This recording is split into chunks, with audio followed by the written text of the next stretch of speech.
친구들은 나중에 겐톡으로 선생님 저 싫어요 라고 얘기를 해줘도 돼요. 진짜 괜찮아요. 선생님이 그걸로 상처받지 않아요. 그러니까 싫어요 라고 얘기를 해줘도 되고,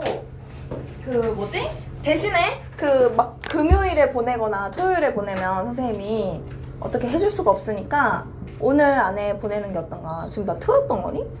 오늘 안에 보내는 게 좋겠어요. 그래서 지금 싫은 사람들은 어차피 지금 싫을 거거든? 그러니까 이따가 쉬는 시간에 카톡 하나 보내놓으세요. 알겠죠? 자, 보겠습니다. 황운전 마지막 시험범위예요. 고전소설이고요. 영웅소설입니다. 우리 여기에는 잘 드러나 있지는 않은데요. 혹시 전문이 나올 수도 있으니까 영웅소설에 대해서 이야기를 해보자면, 영웅이 등장하잖아? 우리가 1학년 때 홍계월전 배웠죠? 홍계월전도 영웅소설이었는데, 홍계월전에서 우리가 영웅 서사 구조를 배웠었어. 그거를 좀 곱씹어보자. 처음에 영웅들은 어떻게 태어나더라? 이상하게 태어나죠? 그죠? 이상하게 태어나는데 일단 혈통부터가 어때? 고귀한 혈통을 가지고 태어나요. 고귀한 혈통을 가지고 태어나는데, 여러분이 이상하게 태어난다라고 이야기한 이유는 뭐예요? 태어날 때? 태어날 때는 위기가 없어요. 태어나고 나서 이 위기가 있죠. 어떤 점에서 이상하게 태어나요? 라고 했을까? 예를 들어서 아래에서 태어나거나요, 아니면 꿈을 꿔요. 꿈을 꾸는데 좀 기이한 꿈을 꾸죠. 그래서 기이한 출생이라고 우리가 이야기를 합니다. 그 다음에 지금 주원이가 얘기한 것처럼 어릴 적 위기가 닥쳐요.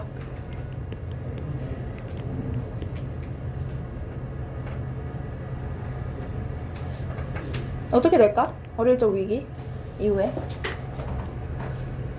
어릴 적 위기에 처했는데, 위기에 그대로 처하고 끝나면 죽겠죠. 어리니까. 조력자의 도움으로 빠져나갑니다. 사실 기이한 출생 다음에 비범한 능력이 바로 보일 때도 있고요. 아니면 위기에서 구해진 다음에 조금 성장해서 한 3, 4살쯤 됐을 때 비범한 능력이 보일 때도 있어요. 비범한 능력은 사실 어디에 갖다 놔도 상관은 없는데, 어릴 적에 비범한 능력이 이미 눈에 띄는 사람이다 라는 거고요. 그 다음에 비범한 능력을 가지고 있고, 이후에는 성장 후의 위기를 맞아요. 당연히 영웅이기 때문에 이 위기를 극복하겠죠?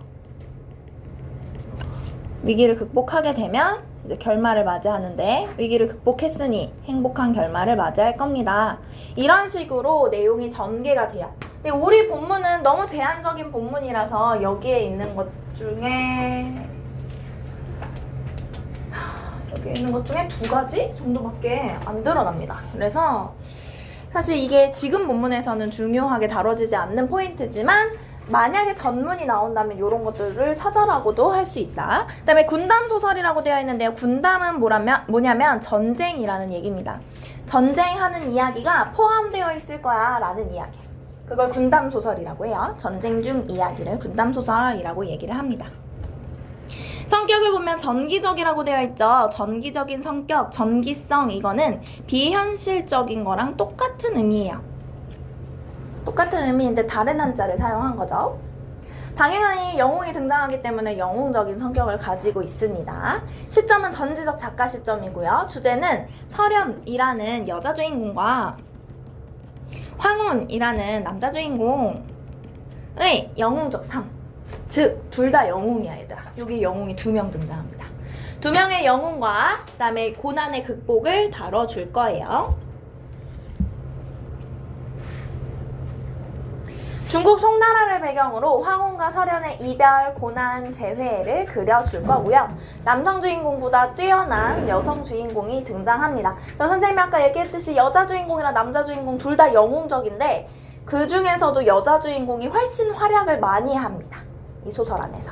그래서 여성의 남성 지배를 노골적으로 그려내고 있고요. 주인공 측과 적대자 측에 모두 조력자의 역할을 하는 도사가 존재하지만 우리 소설에는 드러나 있지 않습니다. 자, 일단 주인공 측과 적대자 측이라는 말이 나와 있어. 주인공이 우리의 이야기를 끌고 갈 주동인물입니다. 주동인물이에요. 주동인물인데 이 적대자는 주동인물이 해야 할 일들 그리고 하고 싶어 하는 일들을 저지하는 역할을 하겠죠. 그래서 이런 거는 반동인물이라고 합니다. 그래서 만약에 선택지에 이런 단어가 나오면 어려워할 거 없어요. 주동자, 반동자 이런 거 생각하면 어렵지 않죠? 주인공 측의 조력자의 역할을 하는 도사는 우리 소설에 나올 거예요. 그래서 이름을 잘 기억해 두세요. 만약에 학교에서 시험에서 전문이 나오거나 다른 부분의 소설 내용을 발췌해 오면 저 적대자 측의 조력 역할을 하는 도사가 등장할 수도 있겠죠. 근데 우리가 지금 배울 우리 편인 도사의 이름을 알아둔다면 적대자 측의 도사가 나와도 헷갈리지 않을 수 있으니까 이야기를 읽으면서 잘 파악을 해 놓으십시오. 자, 보겠습니다. 작품 해설 먼저 볼게요. 이건 모의고사에서 우리한테 준 작품 해설이에요. 영웅소설에서 주인공은 조력자의 도움을 받거나 초월적인 능력을 발휘하는 것으로 영웅성을 부각한다. 이 작품에서는 영웅소설의 일반적 특징뿐만 아니라 병법을 활용하거나, 그러니까 전쟁에 관련된 어떤 계책을 활용하거나 날씨, 지형 등 지리적 요소를 활용해 문제를 해결하는 주인공의 모습이 부각되어 흥미가 더욱 고조되는 특징을 보여준대. 또한 적대자를 궁지로 몰아가는 과정에서 서사적 긴장감도 드러난다고 합니다. 황혼이랑 설현이 남자 주인공, 여자 주인공이라고 했는데 이 전체적인 줄거리를 보자면 둘이 혼인을 했나? 혼인을 약속했나? 그래요. 그런데 이제 전쟁이 난 거죠. 전쟁이 난 상태에서 황후는 남자이기 때문에 어차피 전쟁에 나갈 수 있는 입장인데 설현은 여자잖아. 전쟁에 나갈 수 있어? 없어? 없잖아. 그럼 어떻게 했을까? 홍계월전에서 어떻게 했지? 남장했죠. 맞아요. 얘도 남장을 합니다. 그래서 설현도 남장을 해요. 남장을 해서 전쟁을 승리로 이끌어요. 그래서 이 뛰어난 능력을 높게 평가한 황제가 설현이랑 황혼한테 각각 어떤 지역의 공주와 결혼을 해라 라고 명령을 내려요. 명령을 내리면 당연히 지켜야 되잖아. 근데 설현이랑 황후는 서로 사랑하는 입장이라 그랬죠. 그래서 설현이 어쩔 수 없이 자기가 사실은 남장한 여자였다라는 걸 밝힙니다. 다행히 황제가 그걸 용서를 해줘가지고 황혼이랑 설현을 그럼 너네 둘이 결혼해 해가지고 둘이 결혼하게 시키고 이렇게 행복한 결말을 맞이하는 이야기가 전체 스토리예요. 근데 우리는 그런 내용은 전혀 포함이 되어 있지 않고 그냥 남성 주인공과 여성 주인공의 영웅적인 활약이 담긴 부분만 발췌되어 있습니다. 봐볼게요. 황혼이 집에 내려와 본즉 화염을조차 안이 탄 것이 없고 가속 30여 명이 죽었고 동네 사람이 겁내어 다 도망하였는지라 라고 얘기를 합니다. 화염을조차 안이 탄 것이 없대. 모두 불타버렸고 집안 구성원이 많이 죽었고 사람들은 다 도망을 갔더라는 거야. 황혼이 하늘을 우러러 일장 통곡한 후 헤아리기를 이는 진권의 소행이니 라고 이야기를 합니다. 진권이 한 일이니 라는 뜻이죠. 지금 불에 모조리 다 타버렸고 가족 구성원이 30여 명이 죽었고 동네 사람들이 무서워서 도망가게 만든 사람이 누구 때문이라는 거야? 진권 때문이라는 거야. 그러면 이 진권은 주인공 편이다 아니다? 아니다. 주인공과 적대하는 인물입니다. 적대하는 인물 우리 아까 무슨 인물이라고 했죠? 반동인물이라고 했죠. 반동인물인 거야. 소설의 내용이 많이 생략되어 있지만 사실 이 뒤에 나오는 내용을 좀 고려를 해보면 진권은요 그냥 주인공하고만 적대하는 인물이 아니라 간신이에요. 간신. 배신을 때린 신하인 거죠. 그래서 진권의 소행이니 이곳에 남아있다가는 남은 재앙을 면치 못할 것이매 장차 사명산을 찾아가려니와 종적이 없이 가면 설소자가 나의 존모를 몰라 반드시 몸을 보전치 못하리니 생사를 알게 하고 가리라 하여 절구 10여 수를 지어 설현의 집 후원에 들이쳤다라고 되어 있습니다. 자, 지금 우리 내용을 잘 파악해야 돼요. 황혼이 뭐 하려고 하고 있어? 어디 가겠대? 어디 가겠대? 사명산에 가겠대요. 어떤 산에 가겠다라고 생각을 해요. 사명산에 가야지 라고 했는데 자기가 만약에 그냥 휙 사명산으로 가면 나랑 사랑을 하던 나의 그 부인 설소저가 어떻게 생각할 거였어? 얘 어디 갔지? 죽었나? 이렇게 생각할 수도 있잖아. 그래서 막 마음이 아파가지고 몸도 보전치 못할 수도 있으니까 내가 살아있다 라는 걸 알려줘야겠다 해가지고 뭘 했대요? 절구 10여 수를 지었대요. 절구는 한시의 일종입니다. 여러분이 그 셋째 과제집 기출문제에서 송인 이거 비교감상으로 풀었잖아요. 그쵸? 그런 게 한시거든요. 옆에 한자가 같이 딸려있는 시들이 있을 거예요. 그런 게 한시야, 한시. 그래서 절구 10여수를 지었대. 그럼 이 절구 10여수는 얘들아 왜 지은 거야? 생사를 알게 하려고. 누구한테?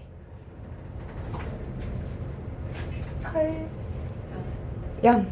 그쵸, 맞아요. 설연한테. 그래서 황운이 자신을 걱정할 설연을 배려해서 남긴 겁니다. 아, 나 걱정할 수도 있겠구나. 나 괜찮다고 얘기해줘야겠다 하고 지은 게 바로 절구 10여수라는 거예요. 그래서 그거를 설연의 집 후원에다가 두고 온 거야.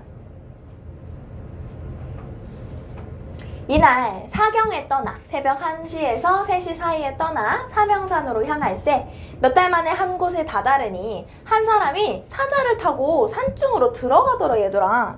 이 사람이 누구냐면요, 사명산의 도인입니다. 이 한 사람이 사명산에 있는 도인이에요. 얘들아, 너네도 사자 종종 타잖아, 그치? 사자 탈 줄 알잖아, 그치? 못 타요? 못 타죠, 맞아요. 못 타는데 도인은 지금 사자 타고 산으로 들어가고 있더라는 거야. 말도 아니고. 도인의 비범함을 엿볼 수 있는 장면입니다.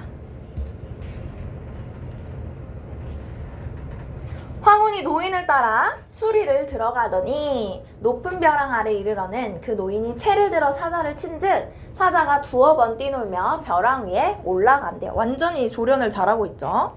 황운이 쉽게 오르지 못해. 그래서 벼랑 아래서 방황하더니 문득 봤더니 벼랑 사이에 큰 길이 있는 거야. 그래서 황운이 길을 쫓아 들어가면서 살펴보았어요. 수십 장 벼랑 위에 백수 노인 앉아. 백수가 무슨 뜻일까요? 백수가 무슨 뜻일까?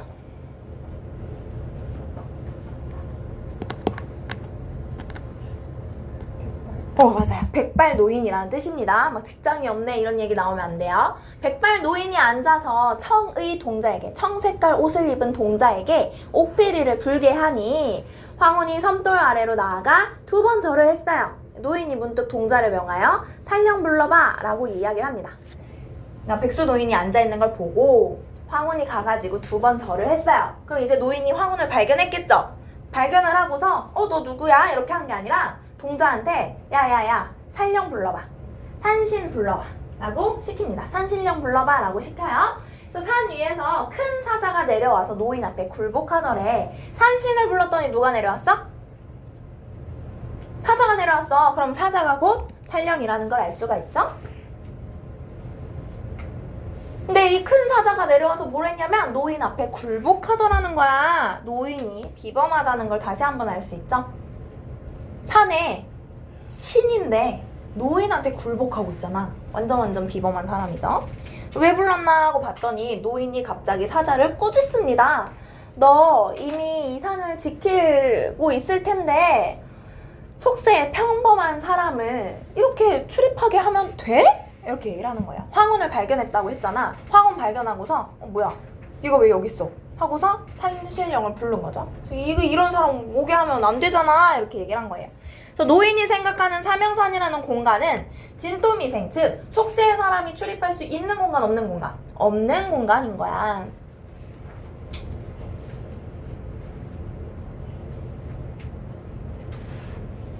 근데 이게 사자를 꾸짖을 때 진토미생이 출입할 수 없는 곳이잖아 라고 한 게 아니라 이같이 출입하게 한 게 맞는 거야? 이렇게 물어보자. 이런 거 뭐라 그러죠? 그렇지. 설의라고 합니다.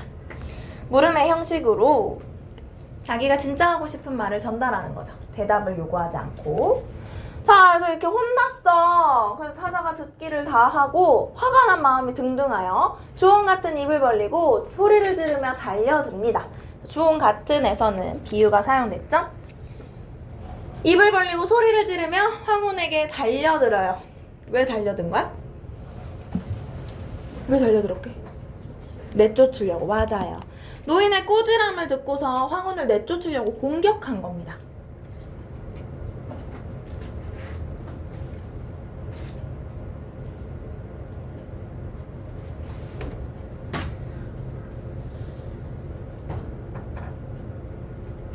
사자가 딱 공격을 하는데 황혼이 어떻게 했냐? 급히 몸을 날려 벼랑 위에 올라앉아요. 대단하죠? 그러고서 꾸짖습니다. 아무리 속인도 얘들아 세상 사람 얘기하는 거예요. 일반적인 사람을 이야기하는 겁니다. 사람 속인이라고 해도 어찌 명산에 출입지 못하리오 라고 얘기를 해요. 그럼 황혼이 생각하는 사명산은 속인, 방금 얘기한 진토미생이 출입할 수 있는 공간 없는 공간? 있는 공간인 거야. 맞아. 지금 황혼이 생각하는 사명산과 노인이 생각하는 사명산이 서로 다른 거죠. 다른 속성인 거죠.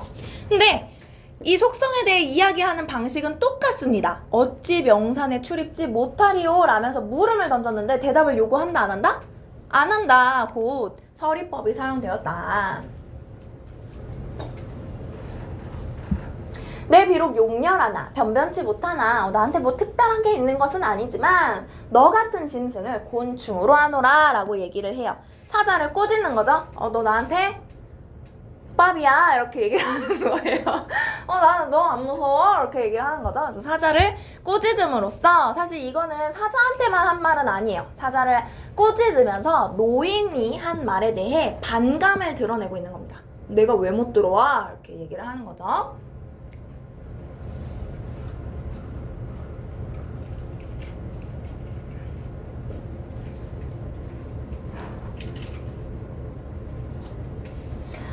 하고 몸을 날려 내려가며 손을 들어 사자의 머리를 쳤대. 얘들아 너네 가능?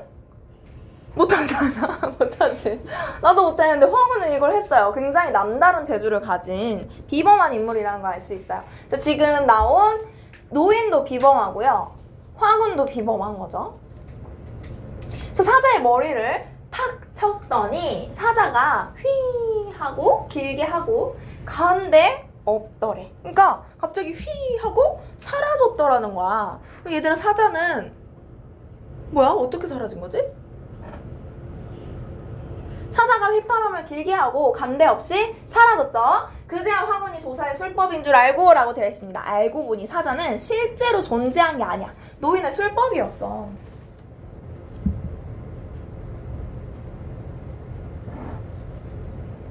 술법을 썼다는 점에서 이 장면은 비현실적 장면이라고 볼 수 있겠죠. 우리 아까 비현실적 또 다른 말로 뭐라고 할 수 있다 그랬죠? 정기적이라고 할 수 있다 그랬죠? 정기적 요소가 발견됩니다.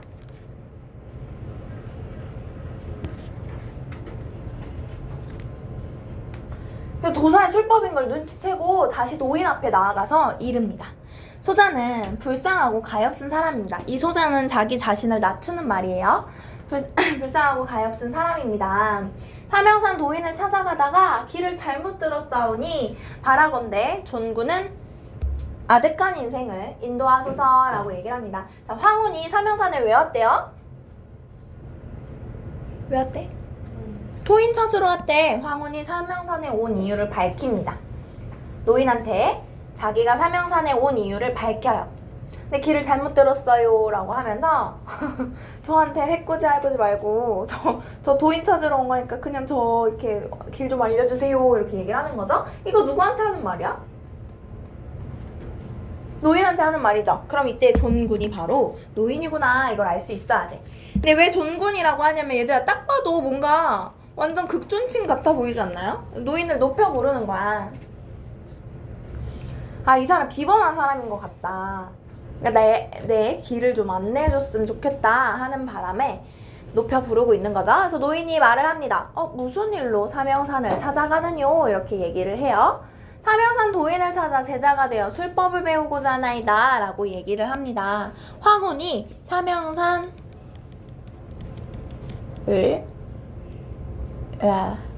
아니야. 사명산 도인을 이게 마음에 안 들어가지고 다시 들라 했는데 찾는 이유예요. 찾는 이유. 사명산에 찾아온 이유는 도인을 만나려고다. 도인을 찾는 이유는 술법을 배우고자 합니다. 라는 거죠.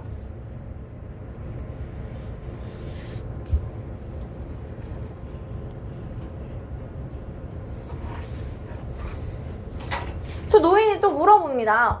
너 제주 보니까 그만해도 세상이 용납할 텐데 이렇게 얘기를 해요. 얘들아 아까 봤듯이 사자한테 어떻게 했어? 뿅 했잖아. 비범했잖아요. 그쵸? 이렇게 한 걸 보니까 너도 꽤 비범한데? 이렇게 얘기를 하는 거예요. 그래서 그만하여도 세상이 용납할 것이다 라는 말은 뭐냐면 이미 너의 재주는 뛰어나 라는 얘기인 거죠. 내가 너 재주 봤더니 좀 뛰어나거든. 그리고 이제 지금 약간 태평성대인데 술법을 왜 배우려고 해? 라고 얘기를 해요. 그러니까 지금 살아가는 이 시대가 전쟁이 나 있는 시대가 아니라 태평한 시대라는 거야. 그래서 태평한데 술법을 왜 배우려고 합니까? 라고 물어보니까 황혼이 대답을 합니다.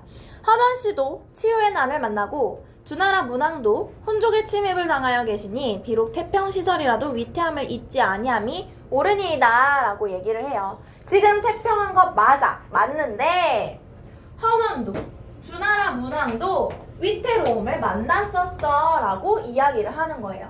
선생님이 지금 고대 중국의 성군이라고 해놨잖아요. 성군이 무슨 뜻일까 얘들아? 좋은 군이 뭔데? 좋은 군? 좋은 군 이건가요? 무슨 뜻이요? 좋은 군이 무슨 뜻이요? 좋은? 좋은? 무슨 군자일까? 군자. 맞아요. 군자도 맞죠? 좋은 왕을 이르릅니다, 여러분. 근데 그 성군이라고 하려면 나라가 태평해서 백성들이 살기 편해야 우리가 성군이라고 얘기를 할 수가 있어요. 그럼 나라가 태평했던 시절의 사람들이잖아. 근데 그 사람들이 나라가 태평하다고 해서 늘 태평했던 게 아니라 위태로움을 만난 적이 있더라는 거야. 그러니까 내가 살아가는 지금도 태평 시절이 맞기는 하지만 나도 언젠간 위태로움을 만날 수 있다라는 얘기겠죠. 내가 위태로움을 잊지 않으려고 술법을 배우려고 해요 라는 걸 이야기하기 위해서 고대 중국의 성군을 2명이나 데리고 왔어요. 여기에 사용된 서술상 특징 얘기해볼까요? 옛날 중국의 사람들을 데리고 와가지고 나의 주장을 뒷받침했어. 이런 거 뭐라 그럴까? 인용했지. 뭐를? 그렇지, 맞아요. 중국 고사를 인용했습니다. 이때 고사는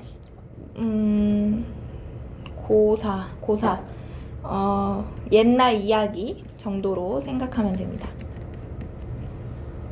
그래서 우리는 헌원, 치유의 난, 주나라 문왕, 혼족의 침입 이런 거 잘 모를 수 있지만 이때 당시에는 이렇게만 딱 말해도 태평성대를 지났지만 위태로움을 겪었던 거 이렇게 공감할 만한 이야기였다는 거지. 그래가지고 자기도 배우고 싶대. 그래서 노인이 웃으면서 말을 합니다. 아 그래? 그럼 나를 따라와 라고 얘기를 해요. 내가 지금 누구 찾으러 왔다 그랬죠? 사명산에 도인을 찾으러 왔다 그랬는데 나 따라와 라고 해요. 그럼 노인이 누구였던 거야? 사명산의 도인이었던 거야. 그제야 황혼이 사명산 도인인 걸 깨닫게 됩니다. 노인이 사명산 도인임을 알게 된 장면은 바로 요 장면이에요, 여러분. 노인이 막 사자 타고 다니고 막 술밥 뿌리고 이런 걸 보고 나서 도인인가 보다 이렇게 생각한 게 아니에요. 나 따라와 라고 하니까 그제서야 알게 된 겁니다. 자, 이렇게 알게 되고 노인을 따라 한 곳에 이르러는 팔문능합과 진법과 검수를 배웁니다. 그럼 지금 노인이 황혼을 어떻게 해준 거야? 저술법과 진법과 검수를 배울 수 있게 도와줬죠. 우리 이렇게 도와주는 사람을 뭐라고 한다? 조력자라고 이야기를 한다. 즉 황후는 조력자의 도움을 받은 거죠. 여기에서 우리가 아까 확인했던 영웅소설로서의 면모를 확인할 수 있습니다. 조력자의 도움이 있다. 혼자서 해결하지 않는다.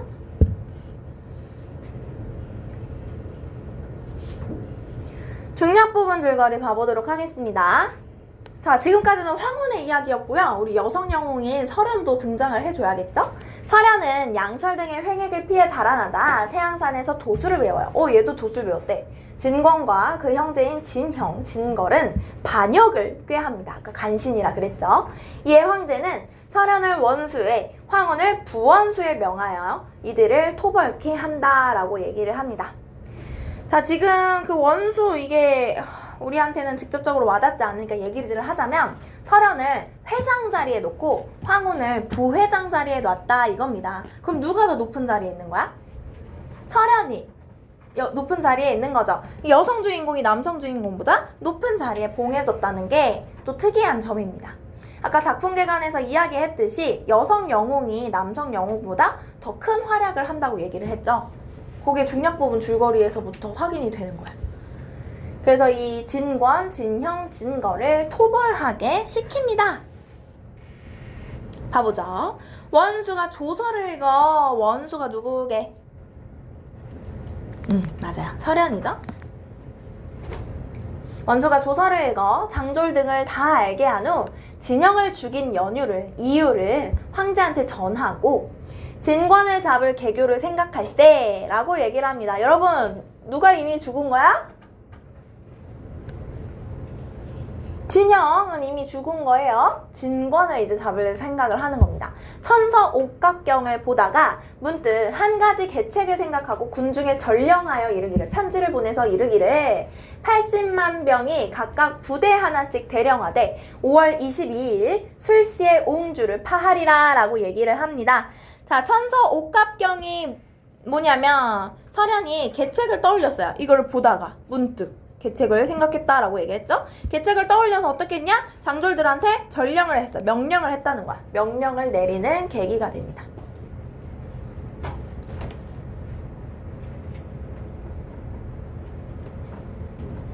그럼 그 명령의 내용이 무엇이냐? 이 큰 따옴표로 묶여있는 이 부분이었어요. 각자 80만 병이 각자 큰 자루를 하나씩 갖고 있어라. 그러면 우리 옹주를 파할 거야 라고 얘기를 합니다. 선생님이 앞으로 파란색으로 동그라미 친 것은 전투 장소라고 보면 됩니다. 옹주에서 이제 전투가 이뤄질 건가 봐. 하니 여러 장졸이 그 곡절을 모르고 다만 명령을 주의 깊게 듣고 물러나더래요. 여러분, 이런 파우치 같은 걸 하나씩 갖고 있으라는 거야. 이런 파우치 같은 걸 하나씩 갖고 있어. 이게 나의 계략이래. 이걸 갖고 뭐지? 대체 무슨 생각이지? 이런 생각을 할 거 아니에요. 그래서 그 곡절을 몰랐다라는 걸 보니까 이때 장졸들도 설현의 명령을 이해하지는 못했다라는 거 우리가 알 수 있습니다. 이해는 못했지만 따랐어? 안 따랐어? 따르긴 했어요. 신뢰받고 있는 원수인 거죠.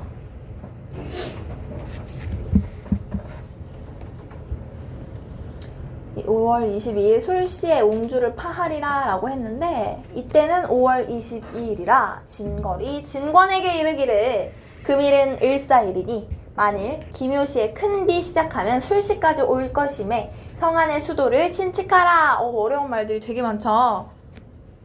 하나씩 봐볼게요.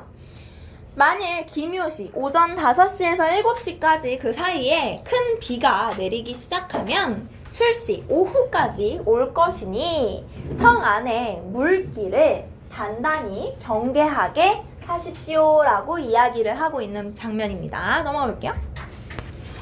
하더니 방금 이야기한 것처럼 묘시 말에 큰 비가 시작하더래요. 묘시가 아까 오전 5시에서 7시였나요? 네, 그러면 이제 묘시 말이라 그랬으니까 한 7시쯤에 비가 내리기 시작했나봐요.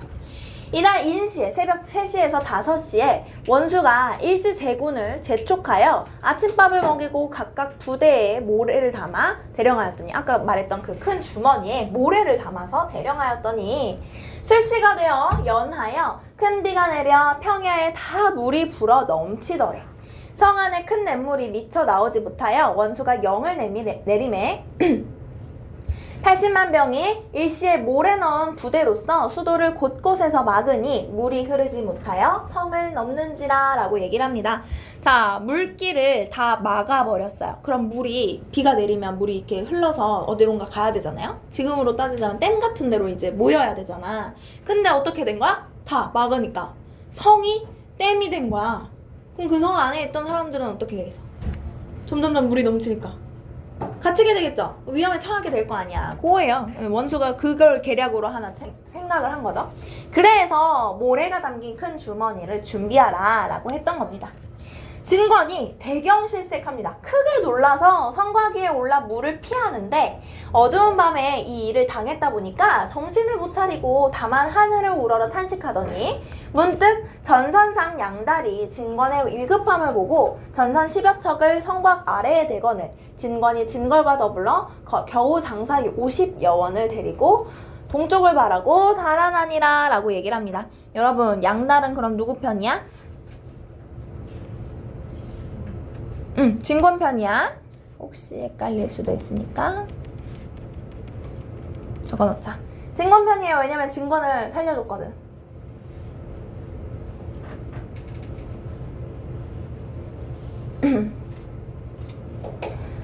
그래서 장수들을 겨우 저 정도밖에 못 데려온 거예요. 소규모죠, 소규모. 이때 원수가 진권의 달아남을 보고 서련이 발견을 했습니다. 진권이 도망가네. 이걸 보고 군사들한테 시켜가지고 막은 물을 다시 틉니다. 수도를 다시 열어요. 성 안에 들어가 성상에 청도기를 세워 백성을 두루 살펴 위로하고 정병 10만을 모아 급히 진권을 쫓아갑니다. 그러니까 성 안에 들어가서 성상에 군대 깃발을 딱 세워요. 그러면 이제 저기는 안전하구나 라고 백성들이 생각할 수 있는 거죠. 그래서 그런 식으로 위로를 했다는 거고, 그 다음에 정병 10만을 모아서 이제 진권을 쫓아가야 돼. 진권을 죽여야 되거든. 진권이 동호에 다다라 청홍성에 운가하였더니 문득 군사가 보고하되 서련이 이미 성 아래에 진을 쳤습니다. 이렇게 보고를 하더래요. 진권이 어쩔 줄을 몰라 해요. 서련은 왜 이렇게 빨리 온 거야? 이러면서 막 어찌할 줄을 몰라 해요. 원수가 진권이 청홍성에 들어가는 걸 보고 동호지도를 들어본 후에 중장을 각각 분발하여 신면에 매복하여 여차여차하라 라고 얘기를 합니다. 자,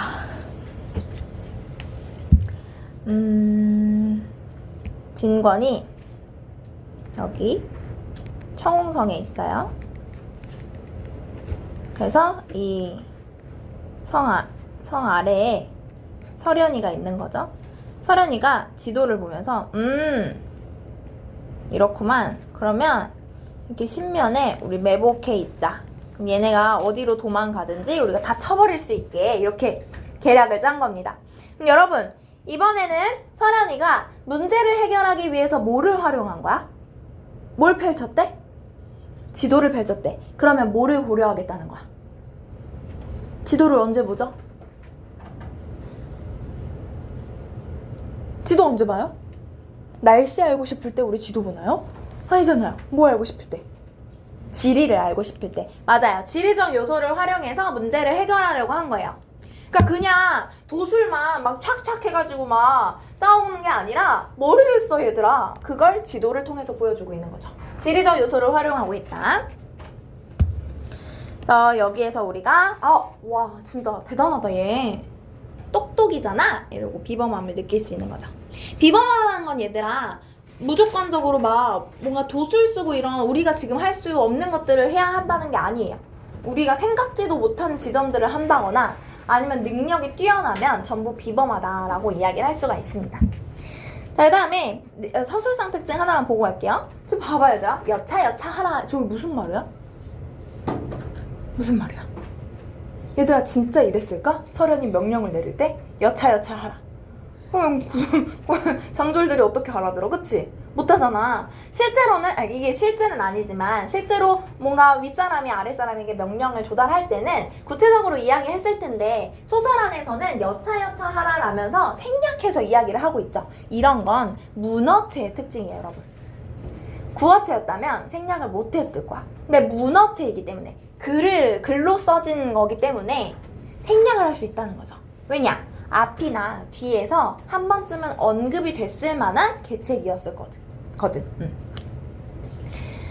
그렇습니다. 그래서 매복해서 쳐라 뭐 이런 얘기일 수도 있고, 아니면 매복해서 뭐 그들이 나오면 뭐 이렇게 해라 뭐 이런 식으로 뭔가 계략이 앞서 있었을 수도 있죠. 이런 반복적인 진술을 피하기 위해서 여차여차하라 라는 표현들이 고전소설에는 많이 등장합니다. 근데 구어체적인 특징이 아니라 문어체적인 특징이라는 걸 알아야 돼요.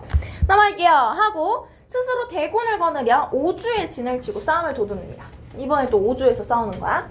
진권이 마침내 나지 아니하더니 20여일 만에 식량과 말을 먹일 풀이 부족해져 군마와 백성이 다 죽게 되었습니다. 진권내가 점점 굶어 죽고 있죠. 이에 진권이 배수 일전을 생각하고 라고 되어 있어요. 자, 배수가 뭐냐면요, 죽을 각오로 싸우기 위해 물을 등지고 진을 치는 걸 이야기합니다. 그럼 얘네는 여기에는 물이 있어요. 여기 앞을 보고 있습니다. 그리고 여기에는 적들이 있는 거야. 여기에 적들이 이렇게 막 있어. 얘 물러날 곳이 있을까 없을까? 물러날 곳이 없죠. 그 정도의 각오로 싸움에 임하겠다라는 얘기예요. 그러면은 더 간절하고 그 정도의 각오니까 더 뭔가 능력을 힘껏 발휘할 거 아니야. 마지막 전투가 될 수도 있는데. 그래서 그런 식으로 생각을 하면서 싸울 준비를 합니다. 바로 그날 진걸로 선봉을 삼고 양철로 후군장을 삼아 잔병 5만을 거느리고 성문을 열고 나와 싸움을 청하입니다. 이제 우리 싸우자 해요.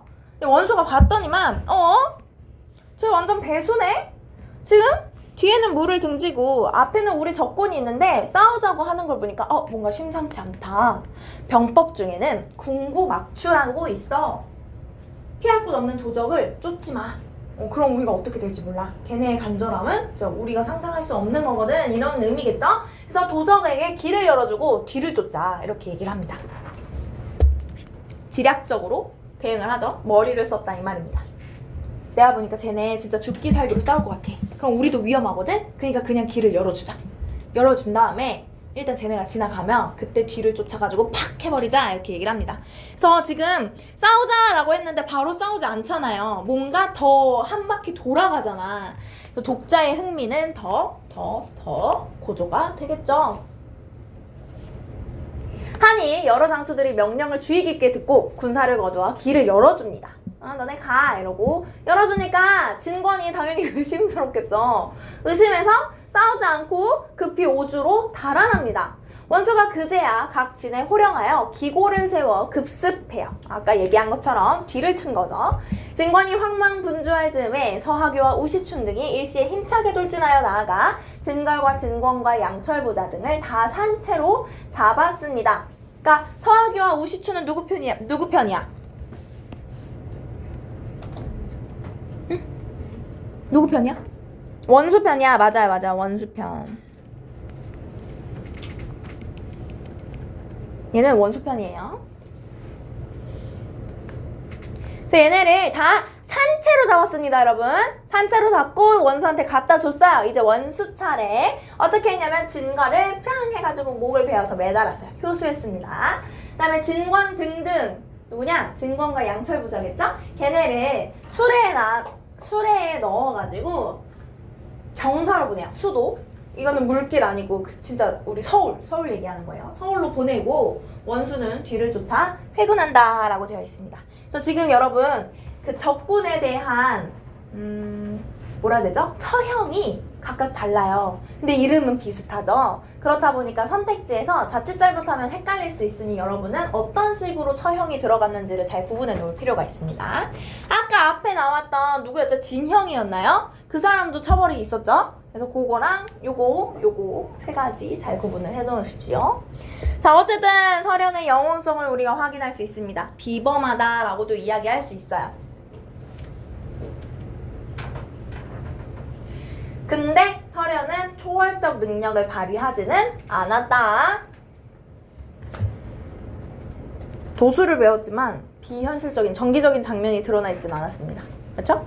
근데 이렇게 소설이 하나 끝나요. 별거 없죠. 여러분이 학교 수업을 열심히 들었다면 알 수 있었을 텐데요. 정석가요.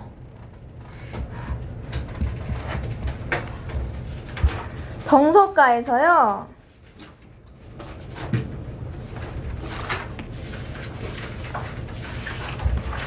정석가 3쪽에 보면 선생님이 무쇠로 천릭을 말아 요거를 무쇠로 천릭을 재단하여 라고 해석을 해줬는데 여러분 학교에서는 이거를 재단하여 말고 다림질하여? 맞나요? 마름질하여. 그럼 재단하여랑 똑같은데? 재단하여. 지금 마름질하여. 마름질이 좀 더 그 정확한 표현이긴 한데요. 어쨌든 이 재단하고 뭐 마름질하고 이런 것들이 전부 옷을 짓는 과정이잖아요. 이 옷을 짓는 과정.